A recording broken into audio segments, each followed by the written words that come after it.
yang pernah saya ikuti dengan Pak Henry dan Kinan. Di sini sifatnya sharing diskusi aja ya Bapak Ibu, mohon izin semuanya. Jadi di sini saya akan mempresentasikan mengenai judulnya, apakah polis asuransi gangguan usaha menjamin kerugian akibat virus corona, di mana tadi sudah dijelaskan oleh Pak Henry bahwa PowerPoint ini dibuat oleh Bapak Alvin Ayodia Siregar and Associate. Beliau merupakan seorang advokat dan konsultan hukum di bidang properti. Jadi yang pertama saya sekilas dulu untuk membahas masalah ini dilihat dari sisi aspek hukum ya Bapak Ibu. Nah, sebelum masuk ke materi yang lebih mendalam, mungkin di sini akan menjelaskan dulu bahwa memang pada dasarnya prinsip asuransi itu berkaitan erat dengan hukum asuransinya sendiri.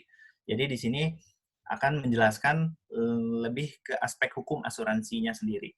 Yang pertama, di sini menceritakan dulu bahwa memang asuransi sendiri ini menurut pasal 246 KUHD merupakan suatu perjanjian di mana seorang penanggung mengikatkan diri kepada seorang tertanggung dengan menerima suatu premi untuk memberikan penggantian kepadanya karena suatu kerugian, kerusakan atau kehilangan keuntungan yang diharapkan, yang mungkin akan diderita karena suatu peristiwa yang tidak menentu atau uncertainty of loss.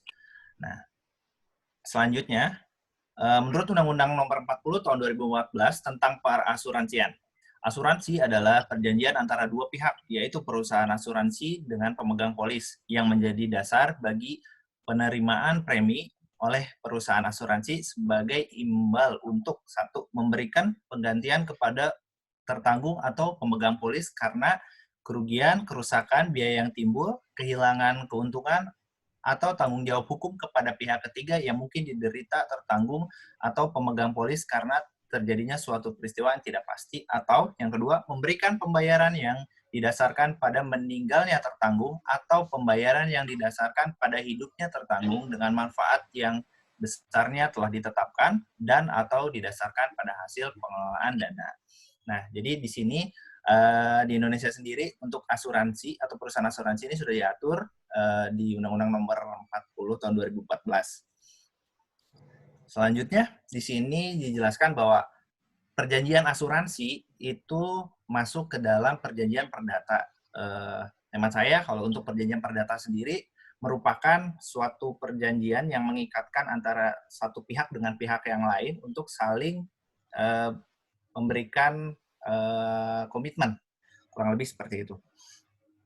Nah, di sini ada syarat perjanjian asuransi.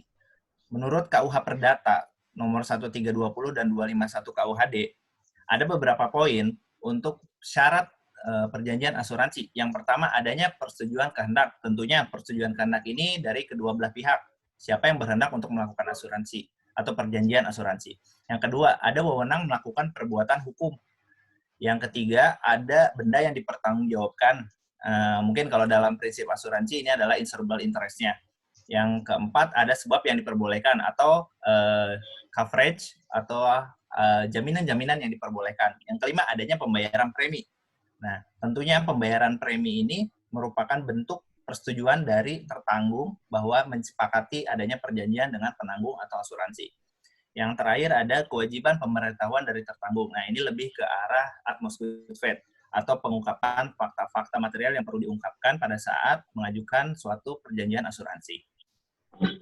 Selanjutnya, asas-asas perjanjian. Ini ada beberapa asas. Yang pertama, asas konsualisme. Merupakan asas kedua belah pihak, kesepakatan kedua belah pihak. Yang kedua, asas kebebasan berkontrak atau kedua belah pihak bebas menentukan isi dan bentuk perjanjiannya seperti apa. Yang ketiga, itikat baik, perjanjian yang dilakukan menurut penuntutan dan kepantasan. Yang keempat, fakta san servanda. Nah, ini merupakan perjanjian yang berlaku seperti undang-undang bagi kedua belah pihak. Nah, bentuknya undang-undang antara perusahaan asuransi dengan tertanggung itu dituangkan dalam polis. Selanjutnya, nah sudah mulai masuk ke ranah yang akan kita bahas. Tadi dari sisi pembukaannya, dari sisi hukum. Di sini saya akan menjelaskan mengenai bagaimana konsep police property or risk dengan business interruption, hubungannya seperti apa gitu ya. Link between PAR or IAR policy and BI policy. Nah, pertama saya akan menjelaskan dulu mengenai polis PAR. Jadi polis itu terbagi menjadi dua, ada polis temperil dan anemperil atau polis oris. Di mana polis PAR sendiri tergolong polis termasuk ke dalam polis oris, di mana semua yang dijamin kecuali yang dikecualikan. Jadi yang dikecualikan adalah yang dicatat di dalam polis. Sementara business interruption policy adalah merupakan bagian dari section polis PAR. Nah, polis PAR sendiri ini terbagi menjadi dua seksi. Yang pertama, section 1 atau material damage. Yang kedua, section 2-nya itu business interruption atau pilihan ya, interruption ini. Nah, di sini bagaimana hubungannya antara polis PAR dengan polis BI ini supaya jalannya berkesinambungan mungkin ya. Nah, di sini juga saya menjelaskan material damage proviso waiver. Nah, ini itu merupakan klausula yang ada biasanya di dalam polis PAR, klausula umum. Nah, bentuk bunyi klausula ini mempersyaratkan bahwa jika ada kerugian di bawah deductible atau risiko sendiri, itu kerugiannya akan tetap dihitung atau menjadi suatu kerugian bagi si penanggung atau perusahaan asuransi. Itu akan tetap dijamin jika memang ada klausula ini. Nah, tapi sebelum jauh ke sana, bagaimana sih business interruption ini itu bisa hidup gitu ya? Kurang lebih polis PAR ini mengalami kerugian atau objek yang dipertanggungan ini mengalami kerugian akibat adanya physical damage terhadap properti yang diasuransikan sehingga menimbulkan suatu kerugian bagi tertanggung atau kehilangan keuntungan bagi tertanggung selama beberapa periode. Nah, akhirnya business interruption ini bisa hidup. Trigger business interruption bisa hidup ini menurut Police Mark 4 ISR itu atau Insurance Specialist di poin indemnity-nya itu menyatakan bahwa trigger business interruption ini bisa hidup akibat adanya kerugian atas objek yang dipertanggungkan karena terjadinya kerusakan dari physical damage yang dijamin dalam section 1. Dari section 1 ini kalau misalnya bisa bicara sederhana itu apa saja sih yang dijamin, kayak misalkan kebakaran atau flexas. Yang kedua itu banjir, risiko banjir. Yang ketiga risiko lainnya. Nah, yang membedakan antara polis PAR dengan polis yang lainnya itu di polis PAR itu kita menjamin risiko lainnya. Nah, inilah yang nantinya mungkin akan ada hubungannya risiko lainnya ini disangkut pautkan mengenai wabah COVID ini ya. Nanti kurang lebih ke arah sana. Selanjutnya, nah di slide selanjutnya, the information in this slide onward are quoted and adapted from O'Malley 2020. Jadi kurang lebih informasi yang tercantum di dalam slide ini yang ditulis oleh Pak Alvin itu kurang lebih diadaptasi dari O'Malley tahun 2020. Di sini akan menjelaskan dulu mengenai physical damage yang tadi dibahas di atas. Apa sih pengertian physical damage itu sendiri gitu ya? Yang pertama, adverse alteration of the property. Jadi physical damage ini yang pertama dia itu bisa merubah struktural atau menimbulkan kerugian bagi propertinya. Ya, di sini ada kasus contoh Universal Image Production Insurance versus Chubb Corporation. Yang kedua, physical damage ini menimbulkan sesuatu yang permanen sifatnya. Sifatnya itu permanen. Yang ketiga, a district and demonstrable alteration of the insured property which might include change perceived by the sensor of smell. Jadi kurang lebih kalau hemat saya ini dia bisa mengubah bentuk si physical damage ini. Katakanlah kayak misalkan kita punya bangunan yang 5 lantai gara-gara adanya kerusakan physical damage jadi 4 lantai, atau yang bentuknya dari segitiga berubah menjadi bulat gitu, kurang lebih seperti itu. Nah, yang selanjutnya, the property must actually be physical affected by coronavirus. Nah, ini yang menarik. Courts actually requirement physical damage rather than the supposition of damage. Nah, di sini menjelaskan gitu ya, kurang lebih properti ini bisa terkena coronavirus, tapi sifatnya itu harus berupa fisikal gitu lah. Nanti yang akan dibahas ke depannya itu, apakah properti ini akan terpengaruh oleh coronavirus, karena sifat coronavirus sendiri ini belum bisa dipastikan sebagai physical damage untuk properti. Mungkin kalau untuk makhluk hidup, terutama manusia, ya, karena ada dampaknya gitu ya. Nah, nanti akan dibahas selanjutnya. Nah, slide selanjutnya, even if hypothetically coverage, so what? Nah, jadi kalau jika memang hipotesanya coronavirus ini dijamin, lalu apa gitu? Yang harus apa yang dilakukan gitu ya? Nah, kita bicara masalah polisnya dulu gitu ya. Kalau memang harus dijamin coronavirus ini gitu, yang pertama isunya itu berapa biaya yang harus berapa biaya yang harus dikeluarkan untuk membersihkan coronavirus dari properti yang terkena kontaminasi dari corona gitu ya. Yang kedua, berapa lama gitu proses pembersihan itu dari properti akibat coronavirus. Yang ketiga, berapa banyak deductible yang harus diterapkan dan berapa banyak pengecualian yang harus diterapkan gitu ya. Nah, di sini menariknya yang di bold ini contamination, artinya kontaminasi di sini kita bicara kalau corona ini kan sifatnya mengkontaminasi ya, mengkontaminasi dari satu individu ke individu yang lain. Tapi kalau untuk bangunan, apakah iya corona bisa mengkontaminasi dari properti A ke properti B tanpa ada perantara yaitu manusia? Ya belum tentu juga gitu ya.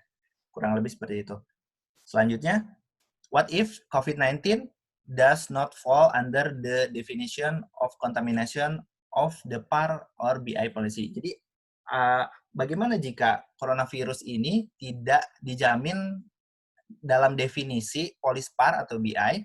Pertanyaan besarnya, jadi apa sih yang dijamin kerugian di dalam polis PAR atau BI? Ini ada contohnya, Desing versus travel companies. Nanti mungkin bisa di-searching untuk masalah-masalah kejadian-kejadiannya. Yang kedua ada pertanyaan minor question. Nah, di sini siapa sih yang berhak menentukan arti definisi kontaminasi itu? Ya kalau di Indonesia sendiri yang berhak menentukan arti kontaminasi ya selain OJK, AUI gitu ya. Tapi apakah OJK dan AUI ini juga mau membuat definisi kontaminasi mengenai corona yang mana definisi itu mengharuskan kalau corona itu sifatnya berupa physical damage untuk properti gitu kurang lebih. Selanjutnya, claiming under BI policy. Di sini dijelaskan, there must be a causal connection between the property damage and the business interruption loss. Jadi harus ada hubungan antara polis par ini, baik section 1 dan section 2 itu harus ada hubungannya gitu. Supaya klaimnya ini klaim ini bisa hidup gitu. Klaim BI ini bisa hidup, harus ada sangkut pautnya antara section 1 dengan section 2. Nah, kalau bicara tadi yang sudah dijelaskan bahwa section 2 ini atau police business interruption ini bisa hidup, triggernya itu harus adanya kerusakan properti akibat physical damage dari section 1. Kalau bukan karena itu, maka polis BI tidak bisa ujuk-ujuk hidup gitu ya, kurang lebih. Nah, di sini ada beberapa case contohnya gitu ya. Fresh Express Insurance, ini INC Insurance kayaknya, versus Beasley Syndicate. Terus ada Entrepreneurs versus Liberty Mass. Staffy Enterprises versus Home Insurance. Co. of Indiana. Yang terakhir ada Pacific Coast England Corporation versus ST Paulo Fire and Marine Insurance Cost. Kurang lebih ini merupakan case-case gitu ya, yang mana disebutkan kalau misalkan hubungan polis BI ini di polis PAR ini berkesinambungan gitu ya. Nah, selanjutnya, period of restoration may limit coverage. Nah, jadi apa yang dijamin di dalam polis PAR itu harus terjadi selama periode gitu ya, kurang lebih. Ini pun ada beberapa contoh case kasus-kasusnya. Selanjutnya, nah, claiming under BI policy. Yang selanjutnya, civil authority coverage generally should be not apply. Nah, saya sedikit cerita dulu. Untuk civil authority ini merupakan klausula umum yang memang ada di polis PAR, gitu ya. Nah, civil authority ini merupakan klausula yang dibuat oleh isinya itu mengenai pejabat kewenangan otoritas dari pejabat publik, atau kita bisa bilang kalau di sini pemerintahan kurang lebih ya. Nah, kenapa nggak bisa diterapkan civil authority ini? Ini maksudnya nggak bisa diterapkan di sini kalau hubungannya dengan virus corona mungkin ya, yang saya tangkap pada saat kemarin seminar itu. Jadi maksudnya di sini, kalau civil authority ini dia itu klausulanya itu berbunyi kalau suatu daerah ditutup karena ada pemerintah yang menyatakan bahwa daerah itu harus ditutup karena telah terjadi suatu bencana. Kalau nggak salah di klausula ini bunyinya itu karena akibat kebakaran. Jadi akibat kebakaran yang hebat, ada suatu tindakan untuk mencegah terjadinya kebakaran itu. Nah, ada properti di sana, properti itu harus dihancurkan gitu. Nah, kalau properti itu dihancurkan, maka dengan adanya klausula ini dan memang ditetapkan oleh pemerintah itu bisa dijamin. Nah, jadi kenapa nggak bisa diterapkan dalam corona? Banyak orang yang tadi udah disebutkan juga gitu ya, mencari-cari celah gitu ya untuk masalah ini itu mencari-cari celah. Kenapa? Pemerintah saat ini kan melakukan PSBB, pembatasan. Jadi beberapa daerah, katakanlah kan Jakarta Timur ini ditutup gitu ya, beberapa pabrik tidak bisa beroperasi gitu kan. Nah, lalu terjadilah kerugian, misalkan kerugiannya akibat PSBB gitu ya. Tapi PSBB-nya ini karena apa? Karena corona gitu. Nah, artinya si civil authority ini juga nggak ngaruh, nggak ada hubungannya gitu loh. Bisa dilihat di sini, di yang poin pentingnya ya, saya langsung jelaskan, the policy does not insure against impairment of operation that occur simply because a civil authority prohibits access unless the civil authority order meets the requirement of the policy. One of the choose requirement is a nexus between the order and certain physical damage. Jadi intinya, kalau memang klausula ini ada, tetap aja harus menimbulkan kerugian physical damage untuk propertinya gitu. Sementara tadi kalau kita bahas itu corona sendiri itu belum bisa diartikan sebagai physical damage untuk propertinya. Jadi kurang lebih seperti itu. Kenapa civil authority ini nggak bisa diterapkan juga gitu loh secara general di dalam polis DI supaya artinya korelasinya dengan corona ya kurang lebih gitu. Selanjutnya, nah, ada masalah contingent BI, coverage generally should not apply juga. Nah, mungkin di sini saya nangkapnya gini, dari beberapa klausula yang ada di polis PAR itu, banyak klausula-klausula yang katanya relevan dengan wabah saat ini gitu ya. Nah, salah satunya selain yang tadi di atas, contingent BI juga ini isunya katanya relevan. Tapi kalau misalkan kita bahas juga contingent BI ini, kalau saya jelaskan juga, gini, contingent BI itu perluasan klausula yang ada di Polispar, di mana bunyinya itu, saya analogikan aja, pabrik A, dia punya, misalkan pabrik A ini membangun coklat, pabrik A ini ngebangun coklat, dia punya supplier dan juga ada produsennya juga yang menjualkan gitu ya. Nah, dengan adanya perluasan contingent BI ini gitu ya, dua pabrik tadi, baik supplier ataupun produsen ini sama-sama bisa dijamin dengan sublimit. Kita kesampingkan dulu untuk yang coronanya. Bisa dijamin dengan sublimit gitu. Nanti pada saat terjadi kerugian bagi si supplier gitu ya, misalkan suppliernya kebakaran, artinya supplier nggak bisa lagi ngasih stok untuk si pabrik yang kita asuransikan ini. Nah, berhentilah beroperasi, terjadilah kerugian.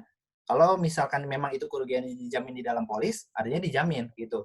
Nah, tapi yang jadi masalah di sini, kenapa nggak bisa diterapkan? Karena memang kejadian yang terjadi pada supplier, pabrik supplier ataupun produsen yang nanti menjualkan, memasarkan itu tetap harus terjadi karena adanya material damage akibat physical damage dari Section 1. Tetap aja ujung-ujungnya itu ngacunya ke arah physical damage dari Section 1 yang dijamin dalam polis. Jadi karena corona ini sendiri memang belum bisa dibuktikan sampai saat ini berpengaruh terhadap si properti yang diasuransikan, jadi ya hemat saya ini memang nggak bisa juga, memang setuju, saya sepakat sekali kalau misalkan contingent BI ini nggak bisa diterapkan gitu dalam polis PAR sekalipun. Kurang lebih itu. Selanjutnya, claiming under BI policy yang selanjutnya ini, prevention of access cover requires that their property cannot be accessed due to actual insured physical loss or damage rather than fear of bodily injury due to person contagion. City of Chicago versus Factory Mats Insurance Corporation. Itu contoh case yang ada gitu ya. Nah, jadi maksudnya di sini tetap aja gitu ya, ujung-ujungnya physical loss atau damage itu memang salah satu unsur trigger supaya polis BI ini bisa muncul. Kurang lebih seperti itu. Selanjutnya di sini ada additional notes extension for COVID-19. Nah, ini adalah additional notes yang dibuat sama penulis atau Pak Alvin. Jadi di sini ada dua bagian. Yang pertama, business interruption, yaitu limited coverage for certain civil authority order relating to coronavirus and limited coverage for certain civil authority orders relating to coronavirus, including order retracing some modes of public transportation, neither from is numbered. The ISO endorsement have not been filed and are not being added to the ISO portfolio of forms. Likewise, ISO is not providing loss cost or supplementary rating information. Jadi, saya juga jujur kurang paham karena ini kan edisional dari sang penulis ya. Kalau ini mungkin intinya menuliskan kalau dua ini yang tadi civil authority ini mungkin ada kesinambungan dengan corona, iya gitu loh. Celah-celahnya memang ada, tapi balik lagi gitu. Kalau kita lihat dari tadi yang dijelaskan oleh Pak Henry, mungkin proxima cause, saya sangat setuju sekali gitu ya. Proxima cause-nya itu apa gitu? Karena nggak ada hubungan ya memang coronavirus sendiri ya artinya belum bisa dikategorikan sebagai proxima cause untuk kerugian business interruption. Selanjutnya untuk additional notes, potential future issues untuk kedepannya gitu ya. Meningkatnya satu, moral hazard, kedua, physical hazard, yang ketiga adanya isu risk management terhadap SDM gitu ya. Nah, saya sangat setuju ya ketika ini Pak Alvin menyampaikan ini gitu ya. Adanya moral hazard memang iya gitu ya. Moral hazard ini pasti ada gitu ya. Bapak Ibu mungkin pernah lihat juga saat-saat ini gitu ya. Beberapa minggu ini berita-berita pabrik banyak sekali yang kebakaran. Nah, pabrik-pabrik plastik yang kemarin di Purwakarta yang besar sekali itu, terus ada beberapa pabrik lain juga yang kebakaran gitu ya. Nah, itu kan terjadi pada saat pandemik seperti ini gitu ya. Maksudnya moral hazard di sini adalah kalau dia sudah tahu, dia pintar gitu ya, bahwa business interruption ini terjadi cuman karena triggernya Section 1 gitu. Dijamin karena perils-nya yang ada di Section 1 akibat kerusakan properti. Tadi kan Section 1 dijelaskan salah satu jenis coverage-nya Lexas ya, kebakaran. Bisa aja moral hazard si tertanggung ini juga tinggi gitu dengan adanya isu pandemi ini karena pabrik kosong, nggak ada lagi produksi, dia juga nggak masuk keuntungan profit untuk perusahaan, ya sengaja dibakar gitu. Kurang lebih itu yang harus hati-hati kita sebagai perusahaan asuransi gitu ya. Nah, misalkan sengaja dibakar pabriknya gitu kan, supaya dijamin polis BI-nya gitu, ya itu kemungkinan bisa terjadi juga gitu. Tapi kan memang perlu investigasi yang panjang. Cuman ya balik lagi sih, kalau misalkan hemat saya, pendapat saya sendiri, ya tetap kita harus lihat proxima cause-nya dulu. Kenapa pabrik itu tutup? Misalkan ditutup karena aturan pemerintah. Pemerintah kenapa? Ya ujung-ujungnya corona-corona lagi, ya bisa aja kita sebagai perusahaan asuransi menolak juga untuk klaimnya bisa bisa ke sana. Nah, makanya ini sih sebagai gambaran kalau kita lebih hati-hati aja dalam melihat subjectivity yang nantinya akan diterapkan. Kurang lebih sih seperti itu. Ya, mungkin sekian diskusi sessionnya yang bisa disampaikan. Tertanda di sini Pak Alvin Ayodhya Siregar and Associate yang membuat PPT-nya. Tapi sebelum saya tutup, saya ada ini Bapak Ibu sebentar. Ini kebetulan di-share sama Pak Tio. Nah, kelihatan nggak ya? Kelihatan ya? Nah, ini sih buat menarik ya. Kelihatan nggak, Bu? Halo? Kelihatan ya? Halo? Kelihatan Apa? nggak? Yang di-share apa Mas Riga? Ini kelihatan nggak? Riga, Yang di-share apa? di stop dulu yang Oh, di stop dulu. yang Oh, ini oh iya, Pak. share screen. Nah, ganti lagi. Oh iya. Maaf, Pak. Nah, ini Pak. Yang viral. Nah, ini kebetulan Pak Tio ya waktu itu men-share di grup asuransi umum gitu ya. Nah, menarik sih menurut saya. Terima kasih ya Pak Tio. Jadi saya bisa berimajinasi gitu ya di sini untuk ngelihat case ini gitu ya. Nah, kenapa saya liatin case ini ya? Kemarin sempat bertanya juga Pak Tio, apakah ini bisa masuk ke dalam physical image? Gitu ya? Nah, kalau kita analogiin dengan apa yang tadi dipresentasikan gitu ya. Sebentar, sebelum ke sana gitu ya. Misalkan gini, katakanlah hal ini terjadi di salah satu brand terkenal ya di Jakarta, Gucci misalkan. Nah, dia mengasuransikan baik gedungnya, si tempat usahanya dengan stoknya ke Askrida misalkan ke asuransi. Nah, pakai Polispar, ya baik bangunan dan stoknya kita jamin gitu. Termasuk dia minta untuk sanction business interruption-nya misalkan kurang lebih. Nah, otomatis kalau terjadi sesuatu terhadap stoknya dan dijamin di dalam kondisi polis ya dijamin ya. Nah, terus selanjutnya si jamuran ini gitu ya. Jadi banyak banget barang-barang yang branded yang jamuran gitu. Ini kan kalau kita lihat mengalami kerusakan gitu ya. Kalau dianalogikan dengan physical damage yang tadi, ya bisa tidak. Karena jamur itu setahu saya mungkin bisa hilang gitu ya. Jamur itu bisa hilang, tapi bisa juga kalau dia sudah merusak banget sampai bolong, itu kan berarti merubah struktur, merubah bentuk gitu. Artinya unsur-unsur physical damage itu ada gitu loh. Kalau karena jamur ini gitu ya. Nah, kerugian itu kemungkinan bisa timbul ya memang ada kalau menurut saya. Nah, tapi yang lebih parah lagi sebenarnya gini. Misalkan merek Gucci, sabuk, saya nggak tahu ya harga sabuk berapa Gucci. Katakanlah 20 juta gitu misalkan, karena jamuran. Nah, terus jamuran sampai separah ini. Apakah Gucci setelah membersihkan itu akan menjual barang-barangnya? Menurut saya sih tidak akan dijual gitu ya. Dia menjaga nama brand, nama baik gitu. Yang ada mungkin dia tarik dari pasaran dan dia kehilangan kerugian akibat itu. Nah, itu yang lebih parah gitu ya. Kerugian-kerugian itu nantinya bisa jadi dijamin oleh asuransi, bisa saja gitu. Tapi kalau kita lihat lagi tadi yang disampaikan oleh Pak Hendri mengenai Proxima Cost, ya menarik juga. Proxima Cost-nya kenapa sih toko Gucci itu tutup? Toko Gucci itu tutup ya karena ada corona ini Pak, isu-isunya corona lagi. Nah sementara kalau corona ini masih nggak bisa dikatakan sebagai sesuatu yang dijamin dalam kondisi polis ya, menurut saya ya ditolak juga sih ujung-ujungnya kurang lebih sih gitu. Ini cuma sharing sedikit aja Pak, intermezzo aja. Jadi kalau physical damage ya bisa jadi ya ini jadi physical damage gitu untuk benar-benar yang diasuransikan gitu kurang lebih. Pak Henry mungkin sekian yang bisa saya presentasikan.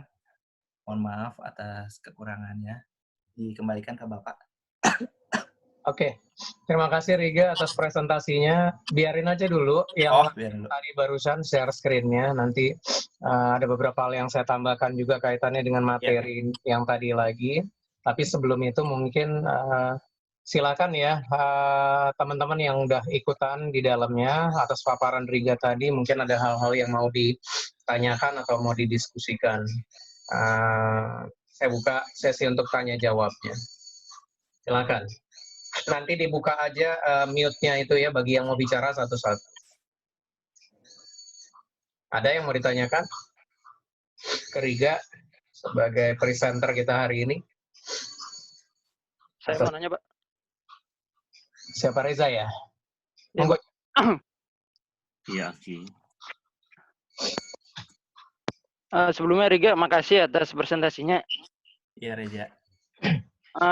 Sebelumnya memang kalau dilihat sih, kalau bisnis interruption ini kayaknya agak sulit ya kalau misalkan ngelihat dari sisi coronanya maksudnya. Karena memang harus ada physical damage lah atau physical loss-nya gitu kan. dari apalagi harus dijamin dari apa namanya part yang pertama itu kan. Iya. Nah maksud saya kalau misalkan apa namanya saya mikirnya kalau di kelas bisnis lain, misalkan kayak employer liability atau misalkan workman compensation. Nah, kalau misalkan itu ada kemungkinan nggak? Maksudnya si COVID ini merupakan sesuatu yang bisa dijamin sehingga perusahaan asuransi bisa membayar klaim tersebut, gitu juga. Kok berat pertanyaannya? Pak boleh panggil Pak Tio.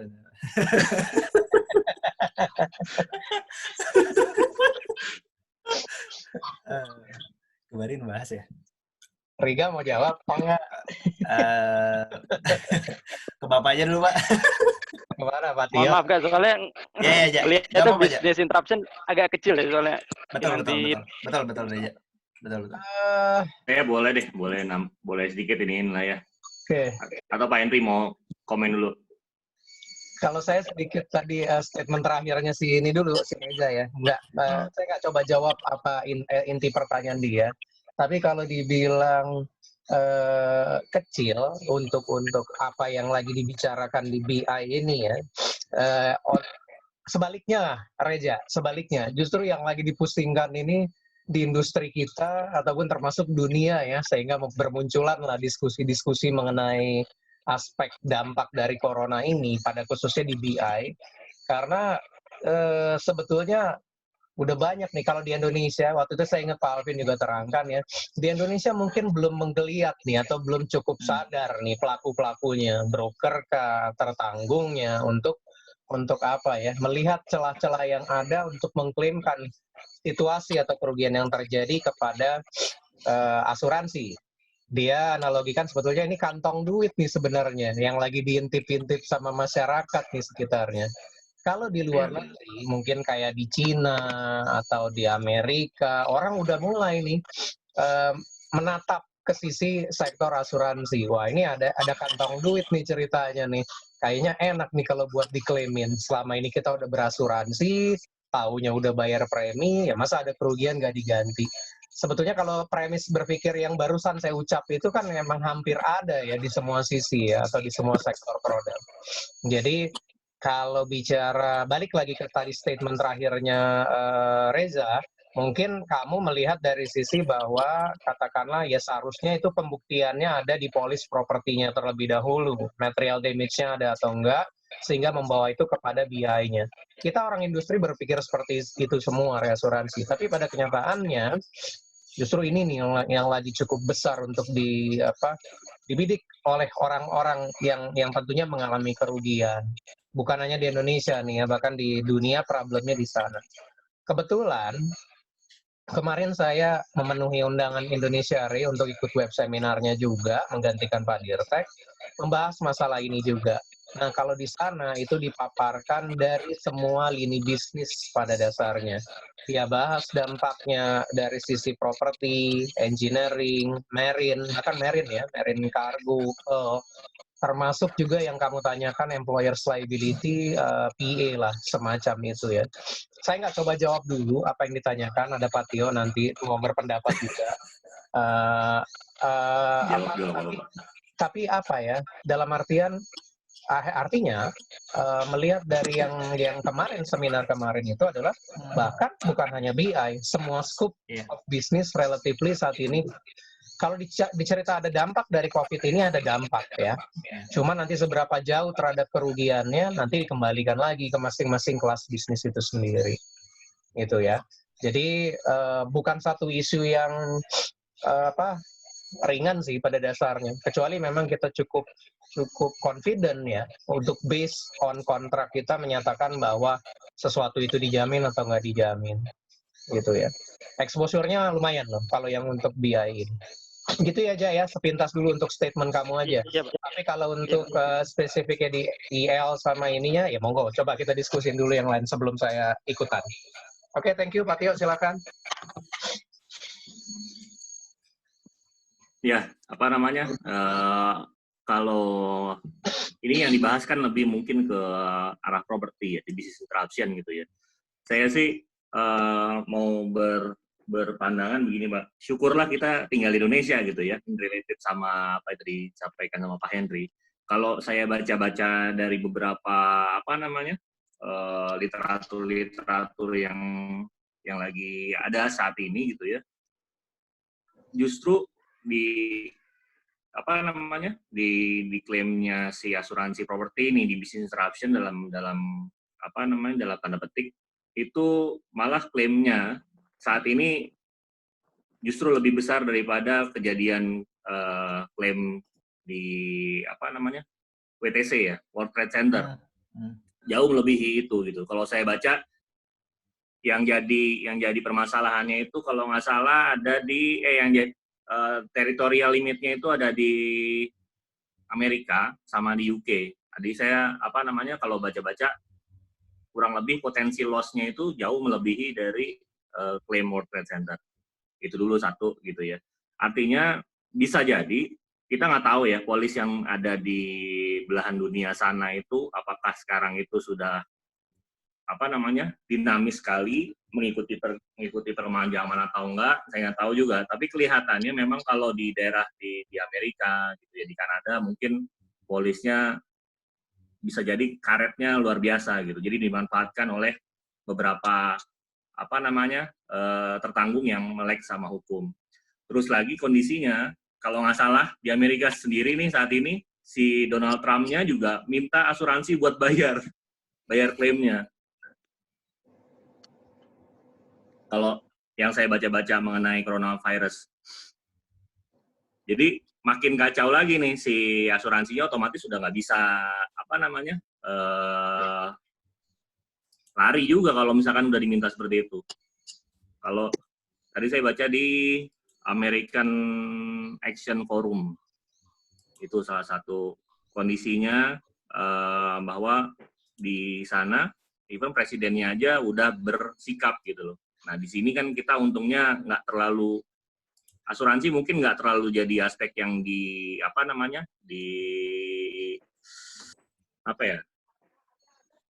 di highlight lah seperti halnya perbankan gitu. Untungnya sih itu gitu. Nah kalau yang gambar tadi yang disampaikan Riga nih yang terjadi di Malaysia gitu ya. Cuma ya balik lagi nggak tahu juga polis-polisnya saat ini sama seperti di kita atau enggak gitu.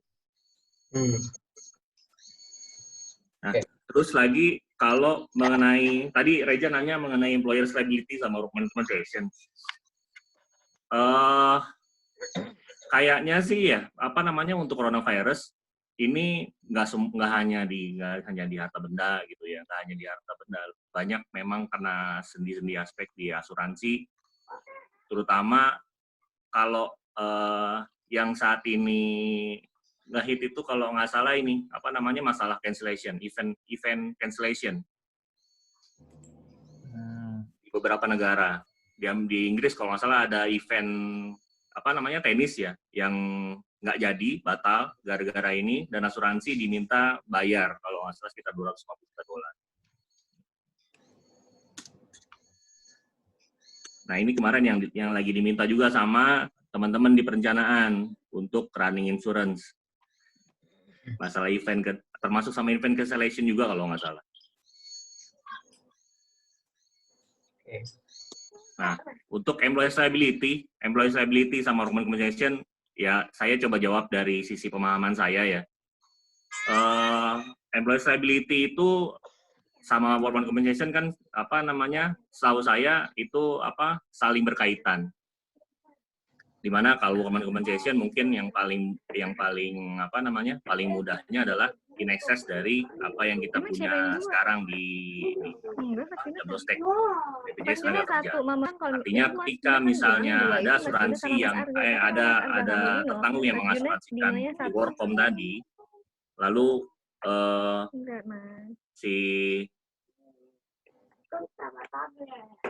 BPJS-nya itu dia kena di klaimnya di bawahnya, artinya workman's compensation kalau nggak salah seharusnya harus bayar selama memang limitnya diatur gitu. Kalau misalkan limitnya dia in excess dari BPJS Tenaga Kerja. Nah kalau masalah employee liability liability trigger claim-nya adalah ketika misalnya si pemberi kerja, si perusahaan itu tidak bisa memberikan tempat yang layak atau sarana pekerjaan yang layak sehingga bisa menyebabkan injury di pegawainya tadi. Jadi mungkin ada kaitannya di gini, ketika misalnya katakanlah di PSBB ini ada beberapa kantor yang memang harusnya tutup, diwajibkan tutup. Tapi si pemberi kerjanya, si perusahaannya itu memaksa bahwa karyawan itu harus masuk, misalnya seperti itu. Nah, ketika misalnya karyawan itu masuk, lalu terpapar misalnya COVID-19, dan dia menuntut perusahaannya, ini kelihatannya sih bisa masuk ke situ, menurut saya sih. Karena ada kelalaian dari si perusahaannya juga untuk meminta si pegawainya masuk, padahal ini jelas-jelas sudah dilarang sama pemerintah, misalnya seperti itu. Karena kalau di employee stability itu harus ada faktor negligence dari si pemberi kerjanya dulu, baru bisa si pegawai menuntut. Kalau misalkan tidak ada, normal-normal aja, pegawai nuntut pun juga nggak akan jalan si polisnya, employee stability ini. Gitu, Ja, kalau menurut saya sih, Ja. Oh iya, Pak. Pak, kalau misalkan kayak gini, Pak, kebetulan saya kan anak kereta nih, Pak. Di stasiun Manggarai itu kan memang sering ada ini, Pak, pembangunan gitu kan. Misalkan si pemberi kerjanya ini, si employee-nya udah ngasih misalkan standar pekerjaan sesuai undang-undang lah misalnya gitu. Ya. Tapi terpapar COVID-nya itu misalkan dari si penumpang si KRL-nya itu, misal gitu, Pak. Nah, itu kurang lebih berarti bisa dijamin juga, padahal dia udah standarnya udah safe gitu misalnya gitu. Udah standar negara gitu misalnya. Kalau gini sih, kalau yang tadi saya jelasin kan memang seharusnya kalau peraturan dari pemerintah daerahnya sendiri itu melarang gitu ya, Ja, ya. Melarang untuk masuk, misalnya kayak gitu ya. Jadi memang di situ ada pemaksaan juga dari si pemberi kerjanya harus memaksakan untuk pegawainya masuk. Nah, kalau dari situ ada kelalaian. Jadi even misalnya katakanlah dia pada saat dia jam kerja, pada saat dia berangkat ke kantor dia kena, itu sih sah-sah aja bisa menuntut karyawannya gitu, Ja. Oke, siap. Sebenarnya, tapi kalau misalnya katakanlah di waktu yang normal, kalau masalah employer stability, lalu juga workman compensation dan juga BPJS tenaga kerja, itu kejadian-kejadiannya sebenarnya yang jadi trigger asuransi adalah ketika misalnya dia di waktu-waktu jam kerja, gitu. Untuk untuk berangkat dari rumah ke kantornya itu, saya lupa deh masuk jaminan apa enggak. Rasanya sih enggak. Jadi pada saat dia di kantor sampai dia pulang kantor, itu kondisinya si pegawai itu harus mendapatkan faktor keselamatan, kesehatan dan lain-lain. Jadi ketika misalnya di jam kantor nih, dia diwajibkan untuk misalnya kurir gitu ya, kurir dia harus mengantarkan barang. Memang tugasnya itu. Terus ya katakanlah di sini terpapar begitu ya. Nah, itu bisa seharusnya sih menurut saya. Oke. Yep. Oke, Pak. Makasih, Pak Tio. Ya kurang lebih memang seperti itu yang disampaikan dari Pak Tio tadi untuk masalah terkait employer's liability ya di sektor lainnya nih, asuransi yang lain. Seperti halnya juga memang diskusi yang waktu itu kita lakukan dengan Indonesia Re, ya memang situasinya apa ya, kalau kita kembalikan dulu ke basicnya dulu ya, ke teorinya dulu adalah konsepnya kalau bicara produk liability, itu harus ada unsur negligence, kelalaian yang dilakukan oleh tertanggung kita nih. Tergantung spesifiknya nanti apa kaitannya dengan bisnisnya gitu loh.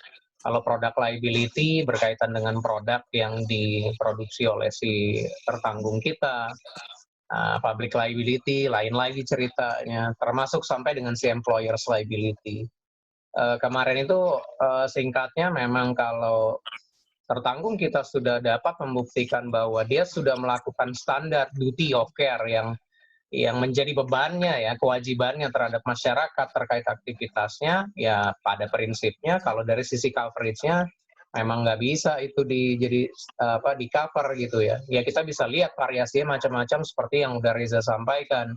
Semuanya udah bagus, protapnya udah jelas, tapi tiba-tiba karyawannya itu mungkin terpapar di tempat yang lain begitu ya. Nah, apakah di satu sisi juga masalah keharusan kita bekerja itu apakah menjadi satu bentuk kelalaian apa nggak dari perusahaan kan jadi relatif ya. Bayangan saya sih misalnya kalau ada aturan main yang tegas nih berkaitan dengan PSBB, industri ini tidak boleh gitu ya. Kalau kita kan asuransi termasuk industri yang masih diperbolehkan untuk melakukan aktivitas. Kalau yang nggak boleh, nyata-nyata dia paksakan orangnya itu untuk masuk, itu satu bentuk kelalaian dari sisi pemberi kerjanya. Ada angle untuk menuntut ke sana. Tapi kalau enggak, misalnya kayak asuransi nih kita nih, udah kejadian korban udah jatuh ya, tapi dia mau bilang secara rule-nya kan kami masih boleh diperbolehkan. Lalu standar duty of care-nya udah dilakukan apa belum? Ya kita lakukan, katakanlah mungkin kita pilih orang-orang yang datang ke kantor itu adalah yang nggak menggunakan angkutan umum, misalnya satu. Atau nanti pada saat dia udah masuk lingkungan kerja, harus diperiksa dulu dari segi suhunya, dia harus pakai masker, dia harus ini dan itu dan lain-lain. So far sepanjang memang bisa dibuktikan bahwa kelalaian nggak ada dari sisi pemberi kerjanya, ya tidak ada klaim ke sana. Yang ujung-ujungnya lagi-lagi bicara dari sisi resuradur, kita akan lihat proxima causa dari kerugian yang timbul tadi nanti. Ada nggak kaitannya dengan andil kelalaian dari si employers-nya. Oke ya. Nah kalau kita lihat kayak begitu ya kadang-kadang kita mungkin simpelnya, mungkin orang awam termasuk juga berpikir, alah nih asuransi bisa-bisa aja nih dicari-cari aja tuh jalannya. Tapi memang apa ya, tergantung sisi pandangnya kita jadi relatif ya. Termasuk juga hal-hal yang berkaitan dengan kontrak-kontrak kita atau termasuk yang BI yang dipaparkan oleh Riga. Saya mau sampaikan tambahannya tadi, mungkin mempertegas saja presentasi dari Riga. Terlepas dari beberapa hal tadi sudah disampaikan Pak Tio juga ya, mungkin saya singgung nanti. Pada dasarnya menyikapi hal-hal seperti ini ya, dengan pandemi yang ada atas tiap cover yang ada, memang lini pertahanan pertama kita pada saat menghadapi situasi seperti ini atau permasalahan-permasalahan terkait liability atas pandemi ini adalah pertama kembali dulu ke kontrak kita. Jadi paparan dari awal ini mengenai materi-materi slide-nya Pak Alvin memang beberapa itu relatively basic banget teori gitu ya, tapi memang arahnya ke sana.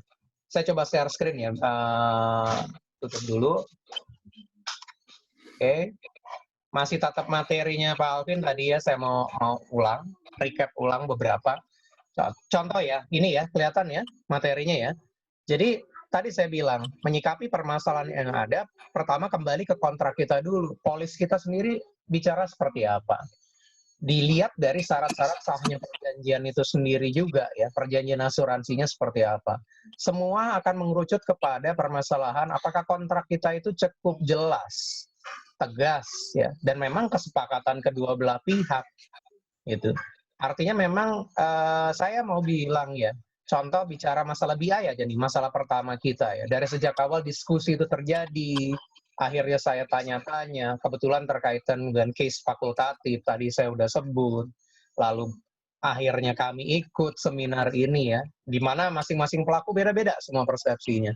Tapi ada satu poin yang digarisbawahi di sana sebetulnya adalah ya, asuransi ini suatu produk. Kita dasarnya kontrak, bukan bicara apakah kita tega dengan mau cari celah buat menghindar, tetapi ya kalau di mata hukum pun, ya perjanjian yang kalian bikin ya itu undang-undang bagi para pihaknya gitu, baik bagi penanggung maupun tertanggungnya. Kalau kita udah bikin begini, istilahnya A, kalau misalnya A dijamin, ya dijamin. Kalau tidak, ya tidak. Bukan masalah akhirnya masuk ke sisi, wah ini kan asuransi udah enak nih selama ini nih, udah dapat premi dan lain-lainnya. Ganti dong. Sehingga tadi ada statement Pak Tio juga, emang itu faktualnya ya, kondisi yang bisa saja terjadi di lapangan, pemerintah tiba-tiba ujuk-ujuk udah main apa pakai powernya asuransi kalian harus bayar di sana. Memang apakah kembali nanti jadinya itu harus diikuti atau enggak? Jadi satu yang relatif ya. Saya berandai-andai aja. Karena misalnya katakanlah bicara kayak di Inggris gitu ya, sedangkan kerusuhan aja kan masih bisa dipermasalahkan gitu ya, berdasarkan Riot Act-nya mereka gitu ya. Seberapa jauh liability-nya kita, seberapa jauh liability-nya pihak kepolisian dalam hal itu. Tapi memang nggak menafikan, mungkin di Amerika sana betul-betul nggak ada cerita. Sekali once pemerintahnya udah state Anda harus bayar, mungkin bayar yang lain-lainnya. Tetapi kita kalau dikembalikan ke kontraknya, pertama akan tetaplah dilihat kontrak kita ini kuat atau lemah, tegas apa enggak. Kalau enggak tegas, ya udah ruangnya banyak banget untuk dicari celah-celahnya. Bicara secara umum ya gitu ya. Sehingga balik-balik ke basic awal seperti hal ini, ada persetujuan kehendak nggak? Bahasa harian kita adalah over acceptance-nya jelas apa enggak? Pada saat dia minta asuransi, coverage yang dia minta itu sebetulnya apa? Lalu yang kita confirm seperti apa? Mudah-mudahan nggak kepanjangan, nanti saya masuk misalnya ya ke BI-nya sekaligus ya. Jadi kalau kita clear, sentil sedikit case kita dalam subjectivity fakultatif, offer kita adalah kita hanya bicara polis PSAKI kok name perils gitu kan, yang nggak ada relevansinya dengan BI. Kalau itu jadi concern utamanya reasuradur, ya masa mereka mau paksakan satu clause yang sifatnya akhirnya membuat kita terkunci gitu loh, liability kita bisa jadi bermasalah. Segala jenis kerugian sepanjang yang terkait atau berhubungan langsung dengan infectious disease, tentunya salah satunya adalah pandemi COVID-19 ini tidak dijamin. Ya, itu bahasanya enak, bikin pengecualiannya gampang, seperti Pak Imam bilang ya Riga ya. Tapi ya, efeknya kayak apa kan gitu. Efeknya kayak apa? Kalau kita nggak kebayang, sebetulnya contoh yang tadi jamur itu juga mau saya sentuh ya. Jadi kalau bicara misalnya polis PSAKI, nggak ada coverage BI-nya. Sekali lagi, ini udah didiskusikan. Contohnya rekaan, tapi seperti yang saya bilang tadi, gimana nanti kalau memang ada yang iseng reasuradur atau kita seeding gitu ya pada saat berhadapan dengan tertanggung, nggak diganti itu kebakarannya. Kenapa? Karena Anda kena COVID. Lilin itu nggak akan jatuh kalau Anda nggak jatuh gitu loh. Anda nggak jatuh kalau nggak kena COVID. COVID ya kita kecualikan. Kenapa? Karena polis kita bilang begitu. Karena subjectivity fakultatif kita bilang begitu. Tapi Pak Alvin sendiri ya bilang, sebetulnya nggak usah terlalu worry ya. Kebanyakan problem asuransi di dunia manapun nih ya, ini adalah karena kontraknya yang lemah gitu loh. Intensi dia itu nggak jelas. Sehingga pada saat nanti di challenge di pengadilan, kena lah mereka aturan-aturan sederhana seperti kontra pro forentum rule. Kalian yang bikin kontrak, tahu esensinya apa, ya ternyata diartikan begini dan begitu, ya kita ambil yang merugikan Anda dan yang menguntungkan tertanggung. Karena yang tahu bikinnya itu Anda gitu loh. Ya, jadi memang kemana-mana nih, cuma dalam artian, apa yang kita mau bikin jelas dulu. Saya bukan berarti bicara seperti ini artinya memang jadi menafikan ya produk-produk kita yang udah ada atau bagaimana sebaiknya. Memang tinggal kita punya masing-masing. Akhirnya kembali kepada preferensi dan art masing-masing kita juga sebagai underwriter. Kalau ditanya ke saya kepengen kontrak-kontrak kita itu yang memang tegas-tegas aja dan yang bikin tidur nyenyak deh, jelas gitu loh di depannya itu hak dan kewajibannya. Kalau jamin ya jamin, enggak ya enggak gitu ya. Sesuatu yang memang dalam capability-nya asuransi. Makanya kan saya mungkin ada ngomong ya di sharing session sebelumnya, kita nggak usah sok jago-jagoan lah, misalnya even termasuk police property all risk pun di zaman dulu ya di awal-awal saya belajar asuransi ya, sedikit banyak kan saya terpengaruh oleh ayah saya kali. Dia bilang, dia beranggapan ya, mungkin ini kuno ya, dia akan anggap bahwa property all risk, judulnya kan all risk, nanti kecolek dikit klaim. Dia ada benernya. Saya juga mengamini sebagian dan tidak mengamini sebagian. Ya, kalau kondisi lapangan, bisnis harus seperti itu ya, tapi dia ada benernya ya, lebih-lebih. Kenapa bahasa kecolek itu klaim misalnya? Property all risk. Kita menjamin apa? Seluruh resiko, semua resiko. Sepanjang resiko itu terjadi secara tiba-tiba, tidak disengaja, tidak terduga, dan tidak dikecualikan dalam polis. Mudah-mudahan kalian mengikuti nih ya semua ya. Ini memang lompat-lompat jatuhnya ya. Dianggap udah punya standar ilmunya beberapa hal.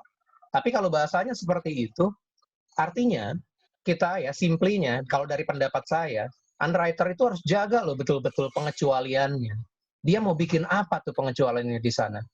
Maksudnya apa sih Pak? Kita udah nggak bisa ngerombak lagi risiko dijaminnya. Secara default di depannya kita udah ngomong, typical all risk policy, PAR, IAR, CAR, EAR, semua kita jamin. Itu infinity tuh istilahnya kalau lambang matematikanya. Semua panjang tidak dikecualikan. Secara sederhananya, berapa pengecualian risiko yang ada di dalam polis itu? Tinggal kalian lihat. Kalau di situ cuma ada 50, seluruh risiko infinity dikurang 50, itulah jaminan kalian. Setuju nggak? Pernah terpikir itu? Saya bisa kasih tahu, even Kadif yang saya ajak bicara mengenai hal ini di Indonesia Re, dialah orang yang sama punya pendapat di masa lalu bahwa ya iya sih Pak Henry, tapi kan dalam property all risk ini kita tahu lah, itu jadinya jatuhnya gimmick tuh, yang all risk itu. Relatively kita udah bisa tertakar lah tuh, resiko-resiko apa yang common di dalam property insurance yang namanya PAR atau IAR. Maksud dia apa sih? Udah deh, memang itu cuman kayak bahasa marketingnya aja, tapi mostly nanti akan jatuh-jatuhnya ke fire, lightning, explosion, aircraft, smoke, paling banjir, earthquake, kalau nggak dikecualikan, yang kayak gitu-gitu. Yang common mereka tahu gitu ya. Tapi fakta apa? Bukti pelajaran kehidupan selama ini, Lapindo. Gimana ceritanya? Jamin nggak polis PAR? Jamin. Jamin. Apakah itu letusan gunung berapi? Bukan. Earthquake? Bukan. Ada di exclusion polis PAR-nya? Nggak ada. Kalau kata ayah saya, rasain. Enak kan gitu loh. Nah, jadi itu satu. Terus kita bicara sekarang COVID ya. Tapi saya dalam sisi tadi ya, buktiin dulu physical damage-nya ada apa enggak karena hal itu. Physical damage-nya karena apa enggak. Kalau saya sih melihat dari sisi di luar pembuktian, yang ngerinya polis-polis all risk ini sepanjang pengecualian yang nggak tegas, nggak ada. Ada satu risiko-risiko baru, di sana akan selalu muncul angle untuk menuntut liability asuransi. Jadi, udah nggak ada cerita tuh, risiko yang tidak diasuransikan. Semuanya diasuransikan sepanjang nggak dikecualikan. Suatu saat kalian nggak terpikir risiko X kena, di polisnya nggak mengecualikan, di situ ada potensi liability. Kesimpulannya, jangan sembarangan main-main dengan polis all risk. Even mendraftnya saat di awal. Ini menyentuh semua sisi ya, termasuk kredit konsumtif misalnya sebagai contoh. Menjamin risiko sebagai sebab apapun, titik. Wah, merdeka banget itu udah. Nggak ada pengecualiannya, mau ditarik ke kiri ke kanan juga kalau yang pinter ngelihatnya kena gitu. Tinggal dilihat aja deh, dia akan ngebomnya dari sisi mananya. Ya, tapi memang kalau dibilang balik ke polis name perils, gua market bisa jadi nggak laku. Oke, balik ke tadi ya, over acceptance-nya jelas. Kalau kalian memang mau mengecualikan risiko macet, ya state macet. Kalau kalian mau mengecualikan risiko PHK dan lain-lainnya, state seperti itu. Urusan nanti laku nggak lakunya bagaimana nanti gitu ya. Begitu udah jadi kontraknya, itulah yang akan dijadikan alat kontes nantinya even di pengadilan. Ya, ini yang kayak begininya nih, yang syarat perjanjiannya. Lalu ada dibilang masalah, contoh nih ya, saya sambungin nih kayak ini nih. Ini aja jadi satu perdebatan nih, slide yang satu ini, antara kita nih, orang-orang yang property underwriter atau BI underwriter saat itu. Ada yang ngomong, ya nggak ada masalah nih sama material damage proviso waiver-nya.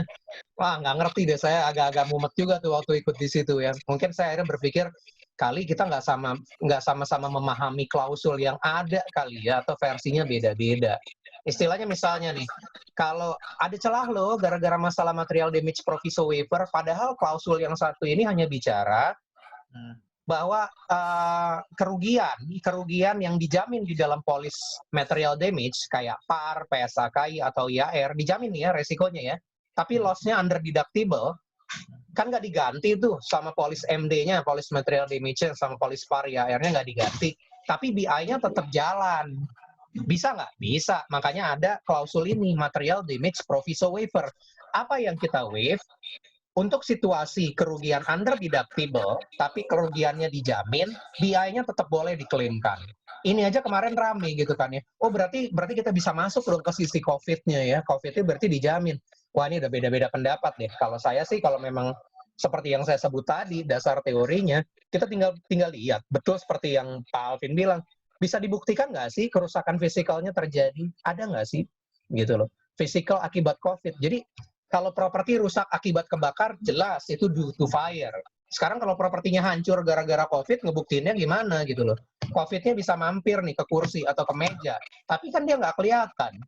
Nggak merusak juga. Di luar yang tadi tuh ya, contoh yang digambar itu yang di Malaysia ya. Kalau agak sedikit ngeliat komentar di IG-nya, kan orang-orang bilang, itu mah bukan gara-gara COVID, itu gara-gara kena AC, ditutup kelamaan, segala macam, kan gitu ya. Balik-balik lagi, simplinya pertama saya akan komentar adalah pembuktian dulu, jamur di sepatu itu muncul gara-gara si COVID atau bukan. Kalau misalnya dari segi proxima kausalnya, tadi Riga bilang, dia kan tutup gara-gara COVID. Ya, tapi kan COVID-nya kejadiannya kapan? Di mana? Di premises bukan. Belum ngomong klausul yang berhubungan dengan premises atau vicinity. Betul nggak, Riga ya? Waktu itu kita bahas itu ya. Jadi tergantung kontraknya nih kita bilang. Ya nggak bisa main langsung tiba-tiba, itu jamuran gara-gara COVID. Bisa jadi nih, kita mau bayarin, reinsurer kita nggak mau bayarin, retronya nggak mau bayarin. Buktiin dulu bahwa jamur itu muncul gara-gara COVID. Kalau Pak Imam bilang bahwa ini ada direct causalization-nya antara COVID, PSBB, mall tutup, lama, busuk itunya. Ya, tinggal dilihat. Kalau saya sih bener-bener deh ngembalin ke teori. Dulu perasaan belajar ya, di slide proxima causa saya ya. Misalnya nih, ada lightning kena di tembok. Temboknya beberapa waktu, kemudian disapu angin roboh. Dijamin apa enggak? Proxima causanya apa? Proxima causanya lightning. Karena lightning dia dijamin di dalam polis. Tapi kalau angin nggak dijamin. Tetapi di situ ada apa ya? Ada dua hal. Satu, bentuk intervensi dalam bentuk waktu. Yang kedua, di dalam bentuk perils barunya yang independen, yaitu si angin. Kalau dari segi waktunya, dalam waktu dekat. Dalam kasus yang sama, mirip, di Inggris juga, dia contohkan yang kedua. Lightning menyambar dinding, keesokan harinya, angin kencang bertiup, merobohkan dinding. Dindingnya roboh. Mana proxima causanya untuk contoh kedua? Yang contoh kedua dibilang angin, wind, bukan lagi lightning. Berarti saya menyimpulkan based on teori yang dipelajari saat itu adalah waktu juga bermain peranan dalam hal menentukan proxima causanya. Jadi kalau Pak Imam bilang ada nih hubungannya, ya lihat aja lah. Saya sih nggak mau debat dalam hal itu, terlihat aja. COVID-nya kapan? Desember tuh di sana, di Cina sana gitu ya. Bisa dibuktikan nggak bahwa ada direct link-nya nanti dengan dia loss yang jamur itu? Kalau nggak terbukti, ya nggak bisa dibilang itu sebagai COVID. Even bisa dibuktikan bahwa itu benar, proxima causanya adalah COVID, mungkin serem berikutnya adalah pertanyaannya adalah di dalam polis-polis all risk kita. Masuk nggak itu dalam pengecualian inherent vice atau infectious disease? Tergantung sih ya, kadang-kadang underwriter juga yang ngelemah-lemahin wording di dalamnya gitu loh. Atau yang mungkin paling ekstrim ternyata nggak ada tuh pengecualiannya di sana. Berarti di sana ada angle liability kita. Tuh ya. Jadi memang kontrak asuransi mostly kebanyakan apapun produknya itu lemah dari hal pembuatan wordingnya. Kenapa lemah? Didorong faktor bisnis. Ini juga udah dibahas nih gitu kan ya di dalam faktor bisnis nih. Saya, Pak Alvin, banyak ngobrol mengenai hal ini. Tapi kan bagaimana ya kita ngelihat kalau udah big five brokers atau klien-klien gede, misalnya kayak Sampurna gitu kan, ada masalah juga dengan ini. Apa iya tuh asuransi mau nolak-nolakin yang kayak begini-begini? Akhirnya kan muter, mereka berlindung di balik apa? Adjuster dan di balik apa kata legal counselor. Padahal dia bilang kontrak yang bikin siapa? Underwriter kan? Iya, underwriter. Cuman kalian malah gamang dengan wording yang kalian bikin sendiri. Itu karena memang kita nggak cukup kuat untuk menyatakan opini kita. Memang karena faktor bisnis.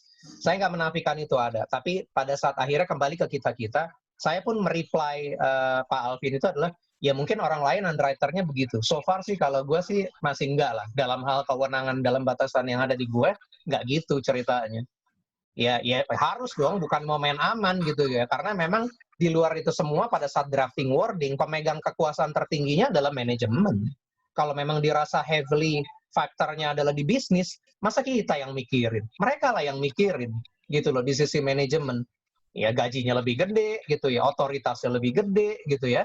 Kita ngasih suggest, ini bagusnya begini, yang ini begini. Tapi kalau udah dalam artian nih, misalnya ditanya, boleh nggak sih polis BI terbit tanpa polis MD? Itu kan ada di pertanyaan diskusi. Kan gitu. Sama aja kali ngebayangin nanti suatu saat asuransi kredit, boleh nggak sih asuransi kredit PND-nya nggak usah dijamin, kita cuma cover khusus di PHK aja. Gitu.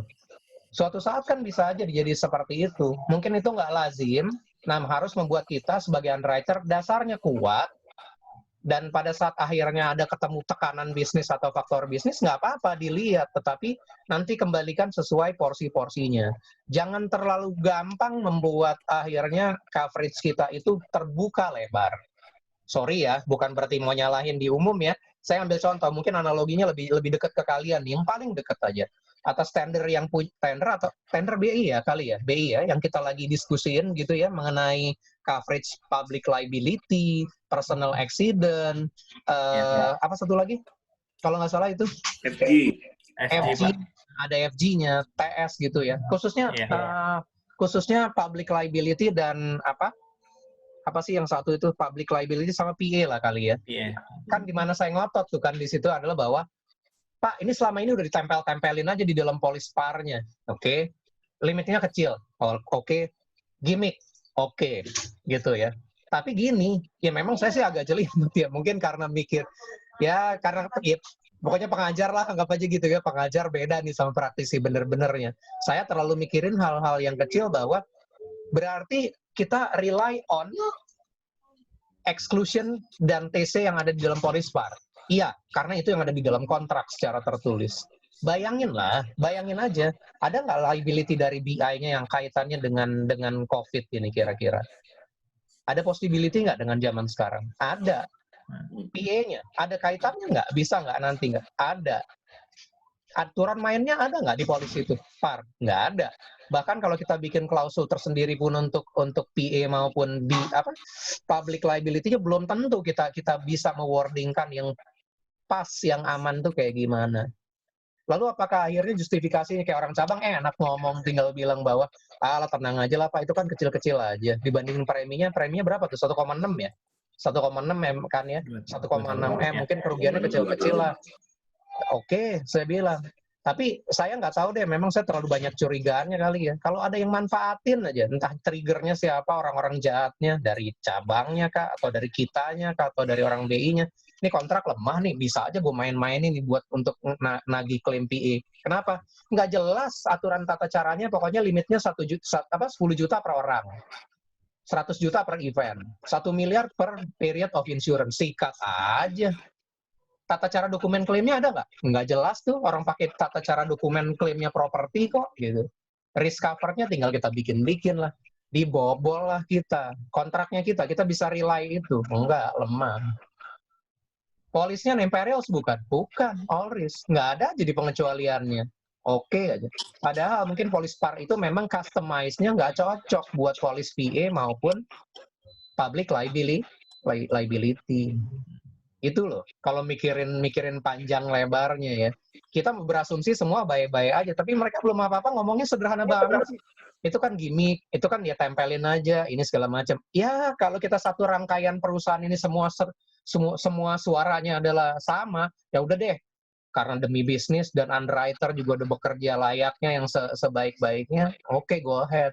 Tapi begitu ternyata terbobol nanti itu dari kekhawatiran saya rasa itu satu masalah deh, percaya deh, satu masalah. Jadi minimal kalaupun kita nggak bisa membuat wording yang sempurna, tak ada yang sempurna sebenarnya ya, tapi at least bukannya nggak ada sama sekali aturan mainnya. Hindari deh banget dari mulai sekarang, apapun kelas bisnisnya, itu rules-nya nggak ada sama sekali. Hanya in terms of gimmick. Aduh, nggak lucu deh itu deh. Ya, mungkin nggak kejadiannya sekarang, suatu saat kejadian. Ya, contohnya kayak COVID ini. Bisa kena di PA? Bisa. Bisa kena di public liability-nya? Bisa. Karena si Reza aja udah tanya tadi employer's liability. Gitu ya. Jadi please ya, hati-hati kalau pada saat mendraft suatu wording. Memang kita nggak bisa cari yang paling sempurna atau yang paling aman sehingga kaku buat kita, enggak. Tapi jangan juga terlalu lebar sehingga sasaran tembak kita terlalu banyak. Itu karena kontrak lemah. Karena tekanan bisnis. Baru yang ketiga, tetap terakhir yang tadi Pak Tio bilang adalah tekanan pemerintah.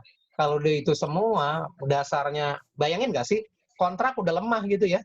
dihajar dari tekanan bisnis sama tekanan pemerintah. Apa ceritanya coba?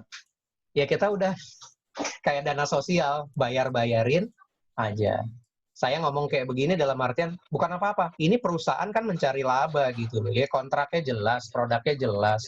Kita jual sesuatu yang jelas gitu loh. Jangan akhirnya memberatkan kita aja. Tapi ini memang melihat bahwa ya selama ini memang kita gampang-gampangin sih. Masalahnya ada di kita. Mudah-mudahan dengan diskusi kayak gini, dengan kelihatan kayak gitu, ya kalian dapatlah side-nya ya, bahwa ya kerjaan kita itu nggak main-main, yang khususnya di teknik ya harus lebih berhati-hati gitu. Nggak bisa sembarangan juga.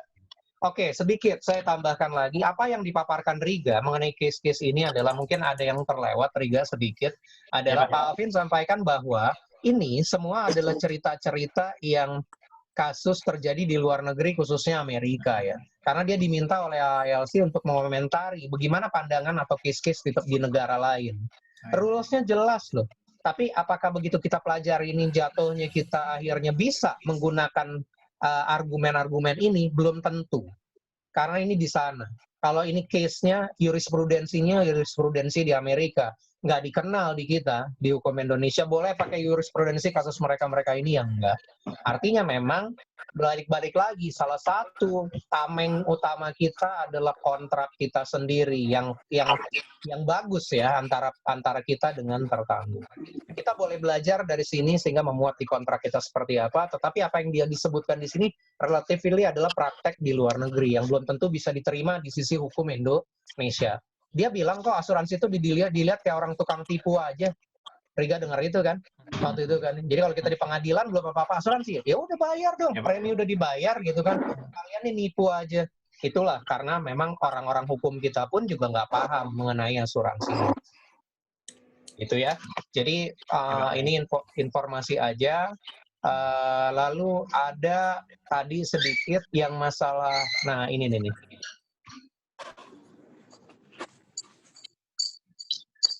Ini ya, ini bukan dari Pak Alvinnya Riga ya, dia dapat juga informasi itu dari data yang ada. Sebetulnya simpelnya kalau sengaja saya tangkap ini adalah gini, kalau oke lah ya, selama ini pada akhirnya setelah diskusi-diskusi kita memang belum clear. Agak berat nih orang-orang tertanggung itu untuk menuntut BI basisnya dari police property karena jelas ada material damage warranty dan harus dibuktikan kerugian fisikalnya itu terjadi apa enggak. Terlepas wordingnya macam-macam ya, ada yang vicinity, ada yang on premises. Tapi dia bilang nih trennya adalah udah mulai juga mengarah kepada bisa nggak coverage BI itu tanpa ada material damage-nya. Jadi nggak ada kaitannya sama polis-polis MD-nya. Makanya dia bilang limited coverage. Dikaitkan nanti dengan civil authority. Karena disadari nih bahwa civil authority tadi seperti Riga paparkan, nggak serta-merta mentang-mentang ada instruksi PSBB, jadinya klaim BI-nya jalan. Kenapa? Karena di situ belum terbukti adanya physical damage. Gitu ya. Tetapi ini pun, apa dia bilang? Neither form is number. Jadi kayak ini masih semacam proposal, contingent BI tanpa adanya physical damage gitu ya, itu masih sifatnya pengusulan. Belum dinomori usulan itu, sehingga masih di luar negeri pun bukan jadi suatu yang inilah ya, bukan jadi satu tren bahwa bisnis asuransi nanti BI itu adalah bisa tanpa property damage. Tapi memang mungkin untuk klien-klien tertentu yang besar, bargaining power-nya sangat kuat, mungkin udah ada polis semacam itu yang sifatnya tailor made. Nah, buat kita sekedar tahu dan belajar bahwa nanti suatu saat kalau dapat yang beginian, ya hati-hati lagi. Tapi mudah-mudahan enggak lah, jauh lah kalau dari kita yang ini ya. Oke, ini sedikit nih, saya mau tambahin nih dari yang udah Riga sampaikan. Hati-hati bicara masalah akhirnya bagaimana respon asuransi atau reasuransi terkait COVID ini. Kita udah saksikan, tapi relatively orang, mungkin dengan potensi kerugiannya yang relatif besar, akumulatif atau katastrof, mereka menghindar lah. Saya udah contohkan reasuradur aja lead kita bikin subjectivity kayak begitu. Totally excluded. Loss directly or indirectly yang kaitannya dengan COVID.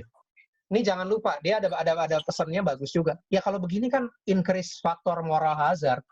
Moral hazardnya dari sisi apa? Oh kalau udah begitu ceritanya, ya sekalian aja dibakar. Jadi kita jangan nanti pada saat submit claim itu ngomong gara-gara ada karyawan kita kena gejala COVID, jatuh mengakibatkan kerusakan terhadap mesin. Jangan begitu. Bilang aja kebakar. Itu aspek moral hazard.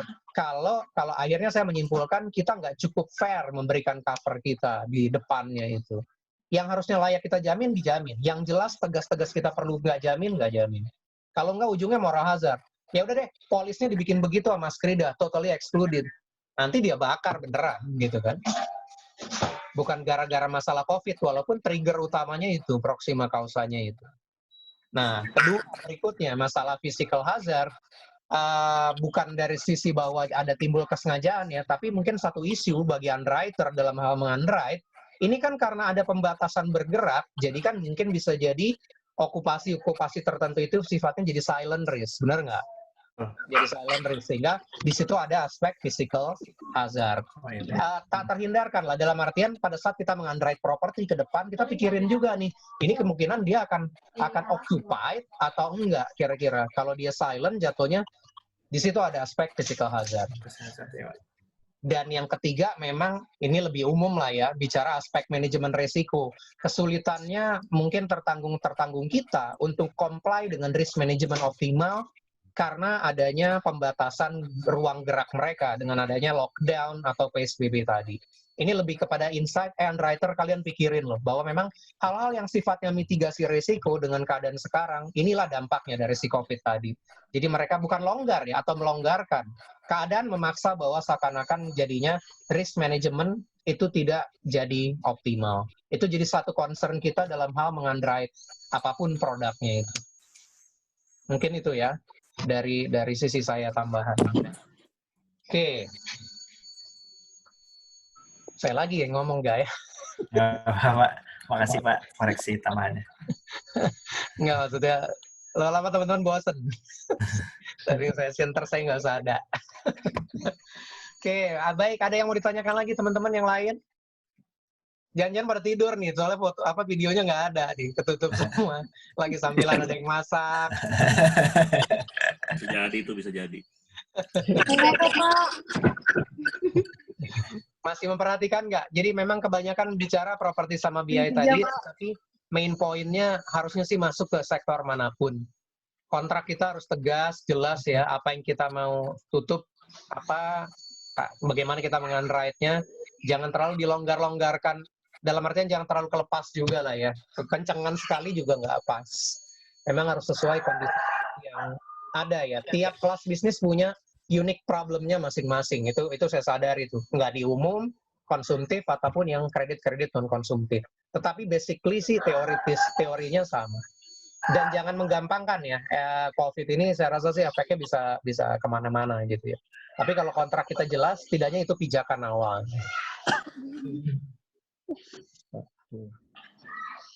Oke, ada lagi yang mau ditambahkan atau mau ditanyakan? Kalau enggak, kita cukupkan dulu. Ini 17.30 sekarang, ada sekitar 15 menit kalau mau siap-siap buka puasa. Itu, teman-teman. Iya, Pak. Harga cukup nggak sih ya? Kalau yang kayak begini-begini nih, potensi kerugian begini. Kenapa? Harga, premi cukup nggak ya? Bu Feni itu.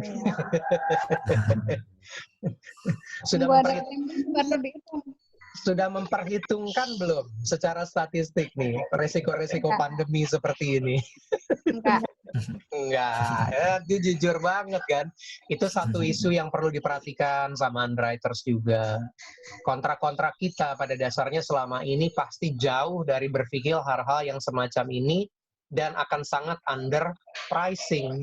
Kalau kita main gampang aja, bayar, jamin, waduh luar biasa ya kita pukulannya gitu loh, babak belurnya industri ini. Ya mudah-mudahan tapi sampai nggak ke arah ke sana lah ya. Kalau properti jelas tuh perdebatannya masih panjang lebar, tapi yang saya khawatir sebetulnya ini adalah dari sisi kredit nih. Dari kreditnya sih. Karena gelombangnya itu kan masih akan berlanjut nih dampak dari permasalahan kita. Kita nggak tahu nih nanti kayak PHK akan seberapa lebar itu kan ininya, orang-orang yang di PHK atau diberhentikan. Itu udah masuk ke subjek-subjeknya kredit. Hati-hati ya, lebih hati-hati untuk itu. Besok sih apa, Pak? Kenapa? Besok Besok tinggal tersisa 2 bagian tuh, mau bagian mana? Bagian konsumtif atau konsumtif? Pak Johan, Bu Ade, jangan lari dulu. Dedekannya. Lagi Pak, reas lagi. Reas Wede. Tweet. Es lagi. Reas lagi. Yang konsumtif bisa kali ya? Dari Tak dulu. dari saya Pak, ya. Pak Besok. Johan bisa ya? Ya. Oke, sip. Iya. Terakhir ya, konsumtif ya, jangan lupa ya. Either hari Sabtu atau Senin, ntar kita lihat deh, kita timbang-timbang dulu deh. Buset, Sabtu. Iya dong, kita kan rajin. Biar cepet Sabtu beat. rugi Pak, nggak ada form WFH Pak. Pernah bilang, masukin aja ke Senin. Jadi hari Senin itu ada 2 ntar. Widih, padat banget. Sampai reweh dong. Yang kaliannya gitu loh. Jadi nggak ada yang dirugikan kan, kita masih update terus setiap harinya. Kecuali minggu lah ya, istirahat gitu kan ini jatuhnya. Tapi lihat nanti deh, besok ada acara juga kan kantor ya, ba'da zuhurnya ya, ba'da sholat Jumat ya. Iya. Ya Pak. Ya, jadi kita lihat keadaannya nanti besok. Tapi kalau jadi, Pak John dan timnya dulu ya, terserah siapa yang mau maju besok. Baik, Pak. Itu sih materi kita pembahasannya fine-fine aja ya. Insya Allah saya bisa upload nanti ke YouTube. Nanti kalau mau dilihat, bisa dilihat di sana. Gitu ya. Oke, kalau nggak ada pertanyaan, saya rasa saya cukupkan di sini dulu. Teman-teman semuanya, terima kasih atas perhatiannya. Mudah-mudahan apa yang disampaikan Riga bisa diambil ya, hal-hal positifnya. Tambahan-tambahan dari saya, Pak Tio, dan teman-teman yang lainnya juga. Ya. Amin. Untuk ini Terima kasih Pak Henry. penyempurnaan praktek kita ke depannya. Baik, kalau sudah, selamat berbuka puasa, jaga kesehatannya diri kita dan keluarga ya di rumah ya, dengan adanya kejadian-kejadian sekarang. Lebih berhati-hati lagi. Ya, saya harapkan ya jaga kesehatannya masing-masing. Ya, terima kasih Pak. Ya Pak. Itu dulu teman-teman, selamat berbuka. Sekali lagi, mohon maaf kalau ada hal-hal berkenan. Saya tutup. Menitnya 1 jam 41 menit ya. Ya Pak. 41 menit. Baik. Assalamualaikum warahmatullahi wabarakatuh. Ya. Waalaikumsalam warahmatullahi wabarakatuh. Terima kasih Pak. Terima kasih Bu. Yo.